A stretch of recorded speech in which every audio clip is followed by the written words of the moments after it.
లేకపోవడమేమో ఇక్కడ సమస్య ఏంటంటే అసలు దేవాదాయ శాఖ అంత దౌర్భాగ్య శాఖ ప్రపంచంలో మరెక్కడా లేదు.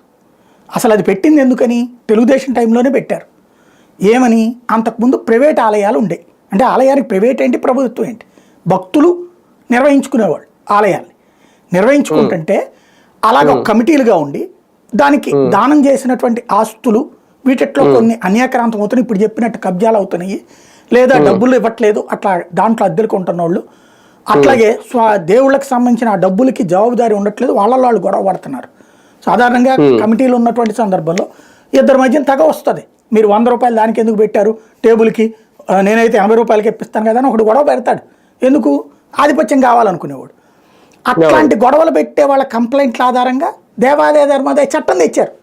తెచ్చి ఆలయ ఆస్తులు పరిరక్షిస్తాం, ఆలయాల ధూపదీప నైవేద్యాలు పరిరక్షిస్తామని చట్టం తెచ్చి ఆ తర్వాత నాశనం అయిపోయినాయి. ఆ తర్వాత ధూపదీప నైవేద్యాలు పోయినాయి. ఆ తర్వాత ఆలయాలకు కానీ ధర్మసత్రాలు కానీ సర్వనాశనం అయినాయి. వేల ఆలయాలు జీర్ణోద్ధరణకు నోచుకోలేనటువంటి పరిస్థితులు అయిపోయినాయి. వేల ఆలయాల్లో చివరికి 5,000 రూపాయలు అర్చకుడికి చేతికి ఇచ్చేసి అబ్బా మేము ఇచ్చామని శబాష్ అని సంకలు గుద్దుకుంటున్న కర్మ పట్టింది మనకి. ఆ ఆలయాల ఆస్తులన్నీ వెళ్ళి పార్టీల నాయకుల చేతుల్లో లేకపోతే వేరే వాడి చేతుల్లో ఉన్నాయి. సిగ్గులేని జన్మ మనది, హిందువులది. భారతదేశంలో మరి ఎక్కడా లేదు. ఎందుకంటే ఇది జరుగుతుంటే ఎవడం నోరు మెదపం. దేవుడి ఆస్తులేమో హారతి కర్పూరం అయిపోతాయి. దేవుడికి పూజలు చేయడానికి అర్చకుడు పాపం రాత్రి పగలు